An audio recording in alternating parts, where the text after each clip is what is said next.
The Dark Lord archetype is one of the most iconic in fiction, representing the ultimate form of evil in a story, the opposite force to goodness and light. There have been many Dark Lords in movie history, some stronger than others, some weaker than others, and some infinitely more terrifying. But this one breaks the archetype completely. Even God fears him. Welcome to the Vigilante Lair. As usual, I'm operating off only movies here, no books, no games. I know a lot of characters I'm about to mention are adaptations of books, but still, I'm a cinema vigilante only, alright? Now, who is the scariest Dark Lord in movie history? Well, we have to start with what the Dark Lords truly are. There are solo Dark Lords, you see. There are Dark Lords like Megatron and Darkseid, who represent the antithesis to the heroes. Darkseid's quite literally the darkness to the light and hope that is Superman. Megatron's the antithesis to everything Optimus Prime and the Autobots represent, right? Then you got guys like Dracula, who are the main villains of their world and are called Dark Lords. They're worshipped as masters, especially Van Helsing's Dracula, who represents the dark side to Van Helsing, who's basically a reformed angel, Gabriel in a hunter's form. What? Stop putting women in my goddamn slides. Voldemort! He is the Dark Lord of the wizarding world. You have dark wizards, but then you have Voldemort, who's a combination of Hitler, because he wants to exterminate an entire species of people, and Jeffrey Dahmer. This dude's a creep. He's one of the he's not the most powerful Dark Lord we've talked about. In terms of solo Dark Lords, it's Darkseid. He's one of the most powerful Dark Lords ever. But him, this dude is disgusting. He does unspeakable acts in the name of power, and he deserves an R-rated movie. I swear, man, Warner Brothers, stop trying to milk out the Harry Potter franchise with Fantastic Beasts. It's a bunch of garbage. Use Voldemort. You can break him into two movies, childhood Voldemort and adult Voldemort. This dude's a serial killer, molester, all those things. I will make a whole video on his lore and pitching a movie for him, all right? Now, the hierarchy of evil. We have solo Dark Lords, now we have duos, and Dark Lords that worship other worse Dark Lords, right? We got Skeletor and Hordak, however you say his name, right? Hordak is Skeletor's mentor. Skeletor worshipped him before he betrayed Hordak and became the principal villain of the He-Man universe. I swear if they ruin the He-Man movie, I'm gonna nuke everyone. Now, more iconic, Darth Vader, Insidious, Palpatine. This is gaslighting and manipulation over years and years and years. The theme here is betrayal, always.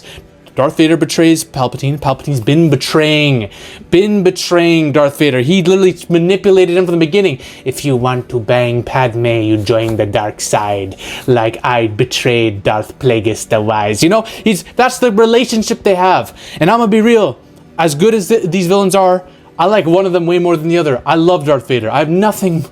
His storyline's amazing.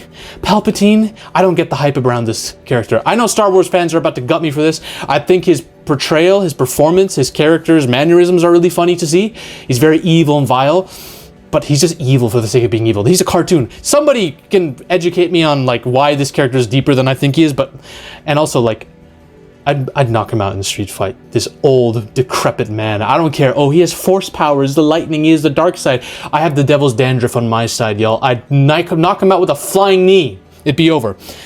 Then we got Sauron and Morgoth, my personal favorites. Melkor. Melkor was one of the Ainur, the principal high angels of Iluvatar, the god of Middle-earth and the Lord of the Rings lore, right? And then he betrayed everyone. Melkor was like, nah, screw this. I'm forging my own path. He created his own dark form of sorcery. And Sauron was loyal to him. He didn't betray him like all these other, beings that we've talked about in the lores, right? He's the only Dark Lord who stayed loyal even after Melkor's defeat.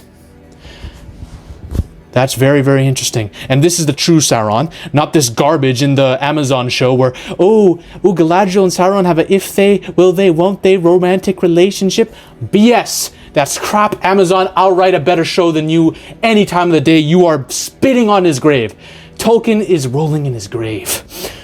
Then there's the one beyond everyone, the true Dark Lord that's scarier than all of them. There's a film called The Prince of Darkness that came out by John Carpenter. And this movie is insane. One of the best of all time.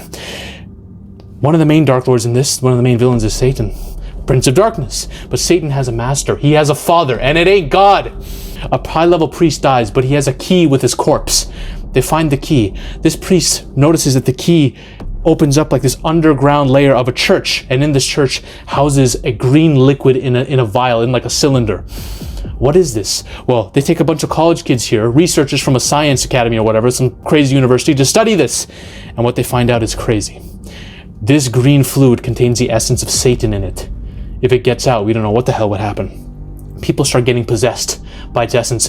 The liquid sprays into people's mouths and starts possessing them. They go crazy. Homeless people start surrounding the church when this is happening and start killing anyone who tries to get out. It's insane.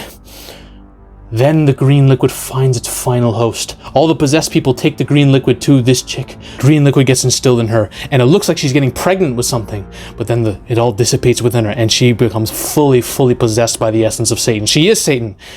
And Satan goes to a mirror, puts his hand through, as if he's reaching out to another realm, another dimension.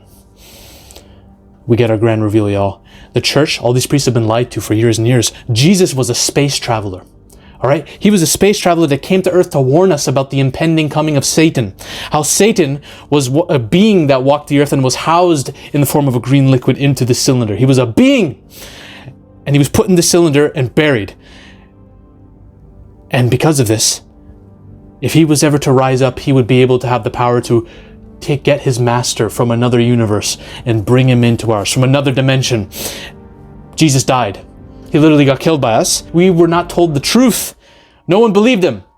So a sect who practiced Jesus' teachings held the Satan's container for years and years and years so that they could find proof one day that everything Jesus was saying was real.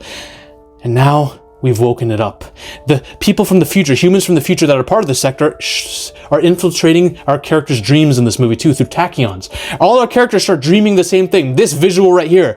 They start dreaming a visual of this shape coming out of a church. Why?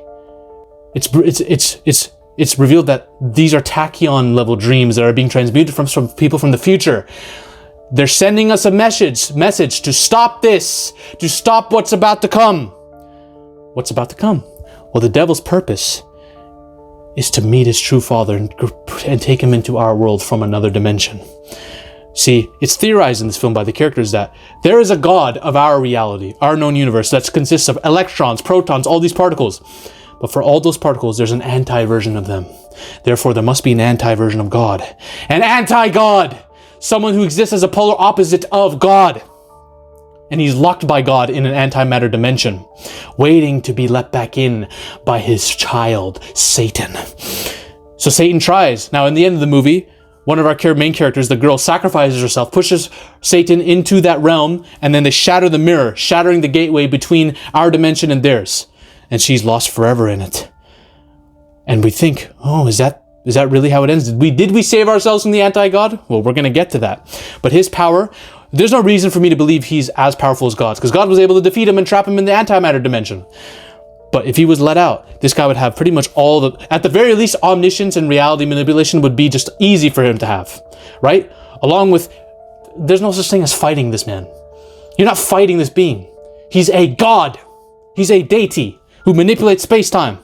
And he wants to cause the clash of order. God has an order, right? If antimatter meets matter, it causes a collision of destruction. Imagine if that happens on a universal scale. That's what this guy wants. So the most terrifying thing about him, though, is not anything I mentioned. There are 3 movies that John Carpenter made that are connected. It's called the Apocalypse Trilogy. The Thing, Prince of Darkness, and In the Mouth of Madness, all right? They're all Lovecraftian and cosmic in nature. The Thing, the alien in The Thing represents the destruction of your identity. The being, the villain anti-God in Prince of Darkness represents the destruction of your conception of God.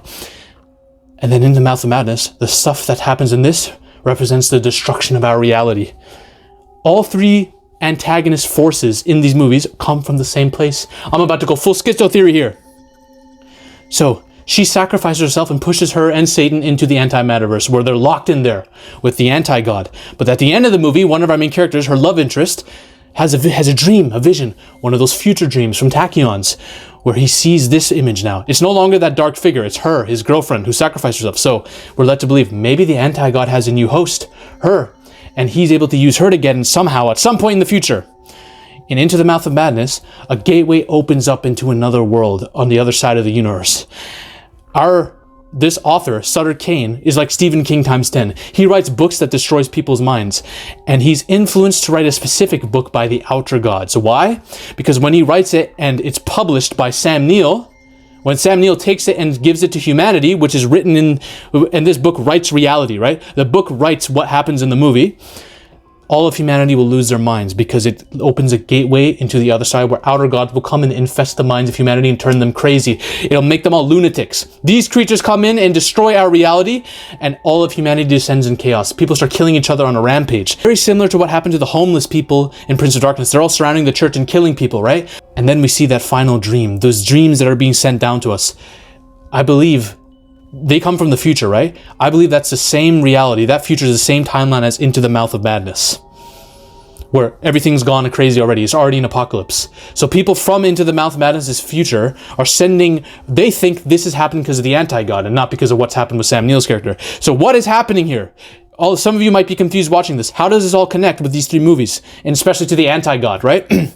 Wave 0. At some point, an alien species was fucking around and accidentally opened a gate into this realm, into this antimatter dimension. This creature came out. The thing alien is theorized to be a Lovecraftian entity. This completely destroys my theory that I made about the thing in another video, by the way, but still.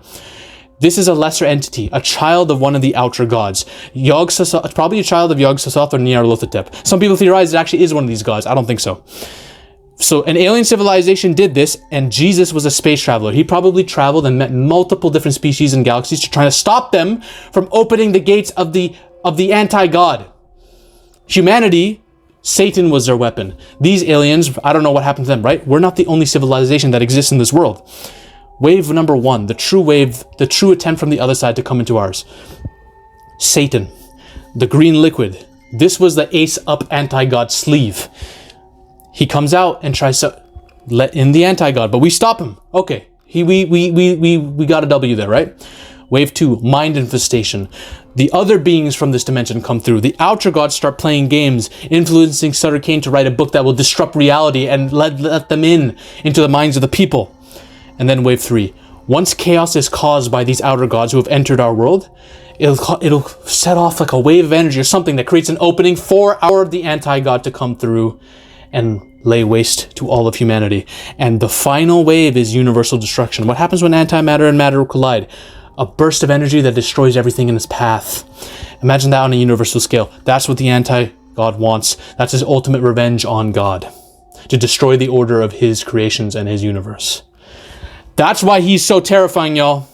He is the center point of the trilogy, despite being the second movie in the trilogy.